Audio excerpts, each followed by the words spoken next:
Ladal. Ngamuing. Warudak. Astra jingga udah wala naragareng kadari itu. Kadi sok yap kadari. Ditungguan ko abah di dia. Astra jingga.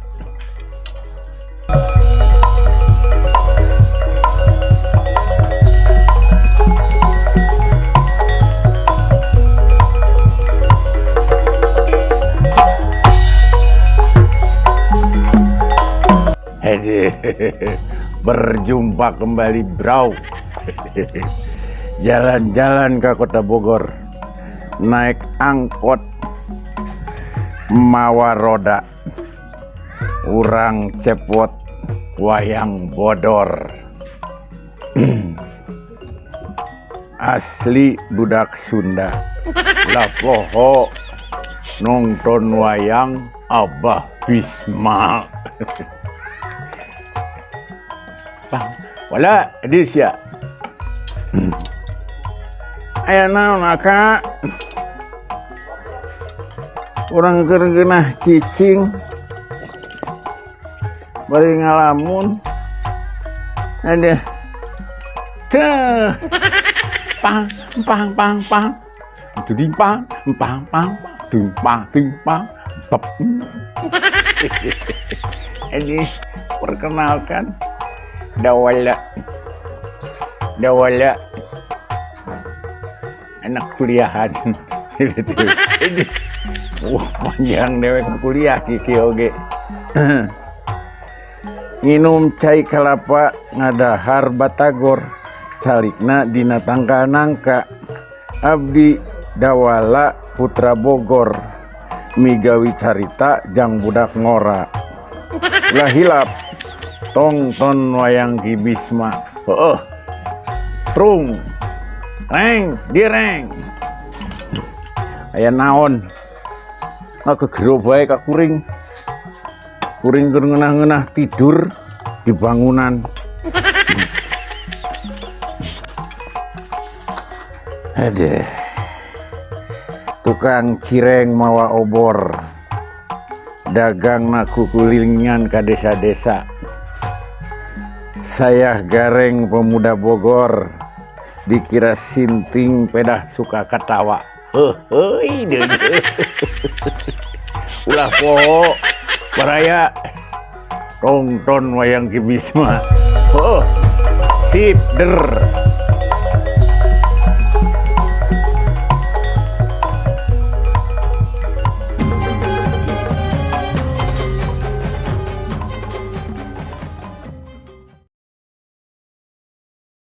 Rasa resep Indonesia. Halo guys, di video kali ini kita akan memasak luti gendang. Luti gendang merupakan makanan yang berasal dari Kepulauan Riau yang berbahan dasar tepung terigu sebagai bahan dasar utamanya dengan isian daging ikan tongkol. Nama luti gendang ini berasal dari dialek orang Tionghoa Anambas yang menyebutkan kata roti menjadi luti. Yuk, langsung menyiapkan bahan-bahannya. Terbagi menjadi dua bahan, yaitu bahan roti dan bahan isi. Bahan isi yang terdiri dari 350 gram ikan tongkol yang sudah disuir, 5 lembar daun jeruk, bumbu yang harus dihaluskan, yaitu 12 butir bawang merah, 5 buah cabai merah keriting, 1 sendok teh garam, 7 buah cabai rawit merah, 1 sendok makan gula merah, dan 7 siung bawang putih. Selanjutnya, bahan roti yang terdiri dari 1,5 sendok makan gula pasir, 350 gram tepung terigu serbaguna, 2 sendok teh ragi instan, 2 butir telur, 275 ml susu cair, 100 gram margarin yang sudah dilelehkan, dan setengah sendok teh garam.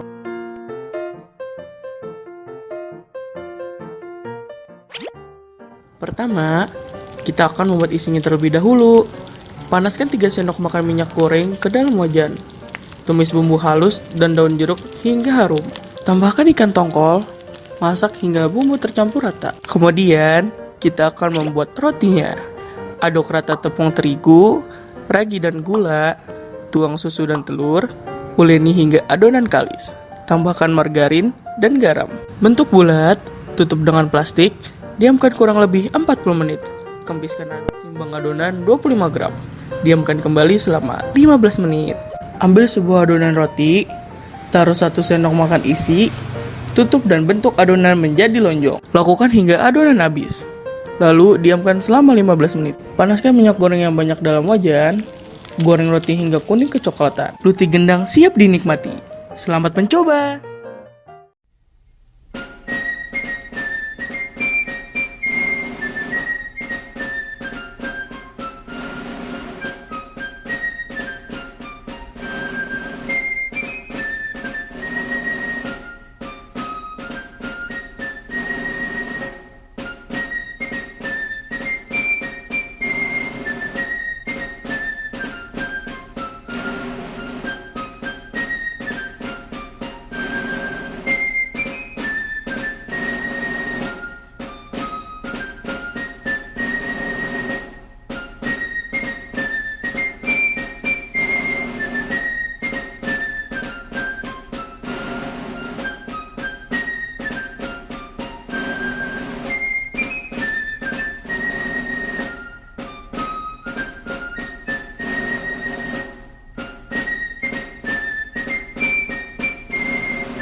Berproses menerima diri dengan menyenangkan. 5 chapter. Halaman reflektif. Ilustrasinya lucu banget loh. Goals masa depan, Gratitude Challenge. Informasi yang membantumu jadi lebih baik. Halaman aktivitas menyenangkan. Hubungi pengurus ASA dan dapatkan bukunya sekarang.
Breathe like you know you should.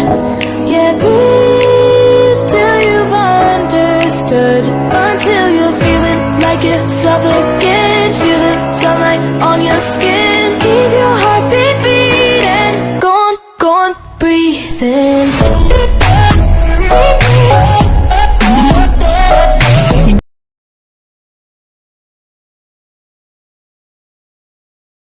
I would love just to be stuck to your side, not with anybody else, anybody else. There's enough just to keep us occupied. Please don't go.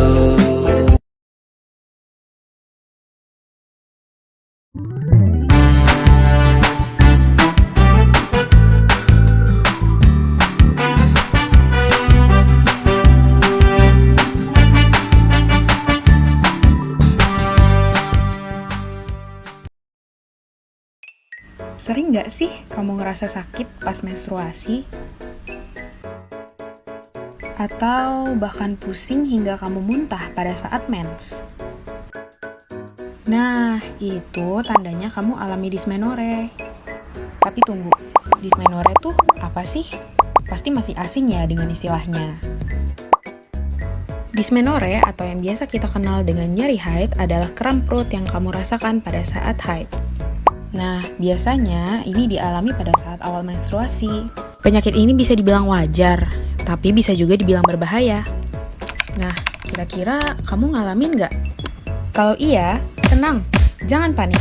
Dysmenorrhea bisa dicegah kok, tapi lebih baik kita pelajari dulu yuk. Dysmenorrhea terbagi jadi 2 kategori. Dysmenorrhea primer itu tidak berbahaya karena tidak diikuti dengan penyakit apapun. Dan dysmenorrhea sekunder.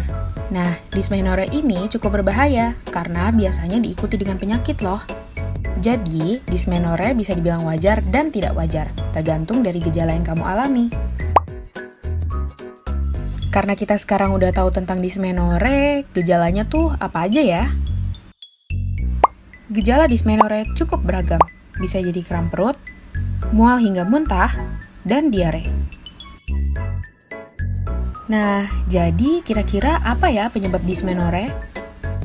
Riwayat genetik, berusia kurang dari 30 tahun, perokok aktif, dan siklus yang tidak lancar. Jadi, bahaya nggak ya? Dysmenorrhea dapat menjadi tanda awal tumor jinak yang dapat berkembang di rahim. Selain tumor, dysmenorrhea juga dapat menjadi tanda awal penyakit kista loh. Dan yang terakhir, dysmenorrhea juga bisa jadi tanda PCOS. PCOS merupakan gangguan hormon di usia subur yang menyebabkan pembesaran ovarium dengan kista kecil di tepi luar. Jadi, cara cegahnya gimana ya? Untuk mencegah dysmenorrhea, kamu harus istirahat yang cukup, berolahraga secara teratur, dan jangan sampai stres. Kamu bisa coba yoga di rumah juga loh. Nah, kalau kamu alami dysmenorrhea, kamu bisa coba cara ini untuk kurangi rasa sakitnya. Minum obat yang memiliki kandungan untuk mengurangi rasa nyeri, letakkan kompres hangat seperti heating pad di bagian perut bawah, dan hindari kafein ya. Jika rasa sakit yang kamu alami tidak kunjung berhenti dan disertai dengan gejala-gejala yang berbeda dari biasanya, jangan ragu untuk ke dokter ya. Yuk, bersama cegah dysmenorrhea sejak dini, because healthy girls rocks.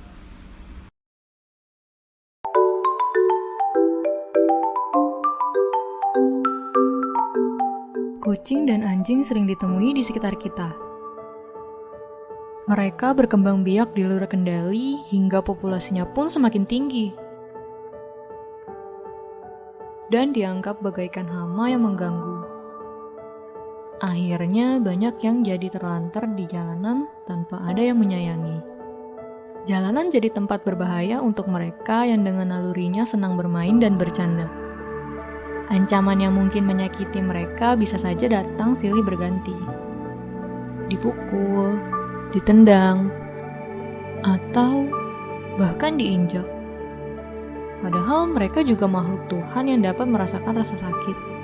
Mereka berjalan ke sana kemari, berpindah mencari tempat bernaung untuk berlindung dari dinginnya malam.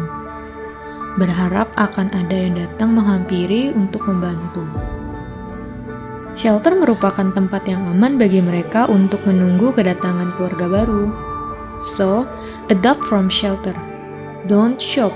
Ketika mengadopsi dari shelter, kita akan menolong dua anabul. Yang pertama, anabul yang kita akan adopsi. Dan yang kedua, kita memberikan ruang kosong di shelter untuk anabul baru yang akan direscue. So, please adopt and save them from pain. They can be your perfect friends.